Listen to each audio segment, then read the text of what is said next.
ইউসুফ পয়গম্বর চিন্তা করলেন আমার চরিত্র নামক মহান সম্পদ নষ্ট করা যাবে না। দরজা পর্যন্ত দৌড় দিলেন।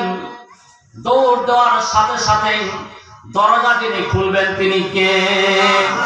ওয়াল্লাযীনা জাহাদু ফীনা লানাহদিয়ান্নাহুম সুবুলানা। আল্লাহকে পাওয়ার জন্য যারা মেহনত করে চেষ্টা করেন, আল্লাহ তাআলা তার জন্য একটা আর দুটো নাম যারা আরবি ব্যাকরণ বোঝেন তারা দেখেন সাবিলুন বহুবচন সুবুলুন।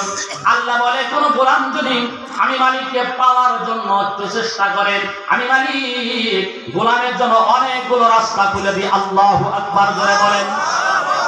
এবার ইউসুফ পয়গম্বর বলতেছে, যুবক ডাকতে বলে, পয়গম্বর ইউসুফ আপনি যখন দরজা থেকে বের হলেন, সর্বশেষ দরজা, এমন সময় আজিজে মিসরের দরজার মধ্যে দাঁড়ানো জুলেখা ডাকতে বলে, স্বামী এই যে তোমার ঘরে প্রতিপালিত গোলাম আমার চরিত্র হরণ করার জন্য অভ্যন্তরে ঢুকে পড়েছিল, আসলে কি তাই? কথা বলেন, আসলে কি তাই? ইউসুফ পয়গম্বর নিজেকে বাঁচানোর জন্য দৌড় দিয়েছেন। এবার জুলেখা কথার পরিবর্তন করে ইউসুফ পয়গম্বরকে আসামি বানিয়ে দিল। এবার ইউসুফ পয়গম্বরকে ডাকতে যুবক ডাকতে বলে, ও পয়গম্বর মিশরের জমিনে আপনার পক্ষে সাক্ষী দিবে এমন কোন মানুষ ছিল না। আপনার একমাত্র ভাষা ছিল শুধু কান্না করা। আপনি চোখের পানি ছেড়ে ফেল ফেল করে তাকিয়েছিলেন গো পয়গম্বর, আপনার কি মনে পড়ে? ইউসুফ পয়গম্বর বলে, হ্যাঁ আমার মনে পড়ে গেছেন। এবার ডাকতে বলে, পয়গম্বর ইউসুফ এমন সময় দোলনার ভিতর থেকে দুধের বাচ্চা সাক্ষী দিয়েছিল, আপনার কি মনে আছে? ইউসুফ পয়গম্বর বলে, হ্যাঁ।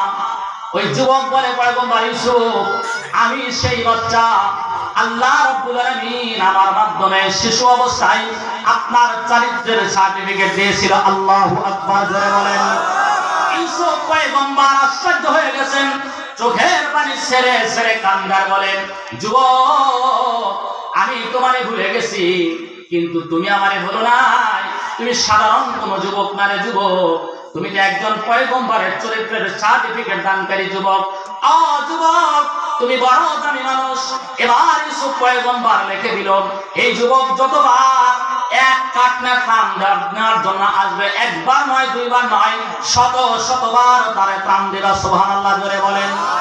আল্লামা যাজালি রাহমাতুল্লাহি আলাইহি এখান থেকে প্রমাণ পেশ করেন, ইউসুফ পয়গম্বরের চরিত্রের সার্টিফিকেট দিলে যদি ইউসুফ পয়গম্বর এই পরিমাণ খুশি হয়, সুবহানাল্লাহ বলার অর্থ হলো আমি আল্লাহর পবিত্রতা ঘোষণা করলাম।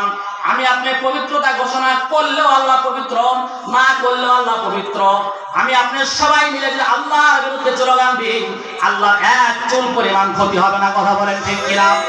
সবাই মিলে যদি আমার আল্লাহর প্রশংসা করেন, আমার আল্লাহর এক চুল পরিমাণ সম্মান বাড়বেও না। কথা বলেন ঠিক কিনা? কিন্তু আমি আপনি যখন এই মুখটা দিয়ে সুবহানাল্লাহ বলে যখন আমার মালিকের ঘোষণা দিলাম, আল্লাহ তাআলা বলবেন, গোলাম এই মুখ দিয়ে আমার পবিত্রতা ঘোষণা করেছিলি, এই মুখটারে নাপাক করে ফেলেছস। এই মুখটা আমি মালিকের নাম নেওয়ার কারণে আমি মালিক তোর এই মুখটারে পবিত্র বানায়া অপবিত্র মানুষের সাথে জাহান্নামে দিব না, তোরে জান্নাতের মধ্যে ঢুকিয়ে দিব। সুবহানাল্লাহ। সম্মানিত ভাইরা আমার, তাহলে বোঝা গেল সুবহানাল্লাহ পাওয়ার আছে। কথা বলেন আছে কিনা?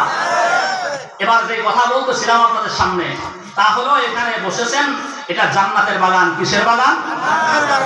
আপনারা কি মনে করেন জান্নাতের বাগান এরকম হবে? পশ্চিম কালেও না। বাকি আল্লাহর পয়গম্বর বলছেন কথা সত্য। উদাহরণ দিলে আপনারা ভালো করে বুঝবেন। আপনাদের যে সমস্ত গাড়ি ময়মনসিংহ থেকে ছেড়ে আসে, দেখবেন যখন আপনাদের বাইপাস আসে তখনও বলে ঢাকা ঢাকা, বলে কিনা জোরে বলে। যখন ত্রিশাল আসে তখন কি বলে? ঢাকা। যখন আপনাদের ভরাডোবা আসে তখন কি বলে? ঢাকা। যখন ভালুকা আসে ঢাকা। আপনাদের কাছে প্রশ্ন, আপনাদের এই ভরাডোবা ত্রিশাল কি ঢাকা? এই কথার অর্থ কি? এই কথার অর্থ হলো এই গাড়ির গন্তব্যস্থল ঢাকা। কথা বলেন ঠিক কিনা?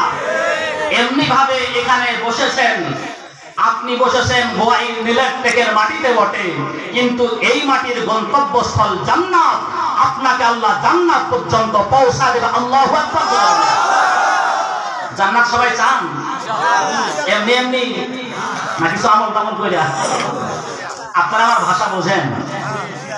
ডিস্ট্রিক্ট ভেদে ভাষার ভিন্নতা আছে। আমার দেশের বাড়ি সিরাজগঞ্জ, প্রত্যেকটা ডিস্ট্রিক্টের আলাদা আলাদা কিছু ভাষা থাকে। আমি একবার মাহফিল করতে গেলাম সাতক্ষীরা জেলা শ্যামনগর থানা।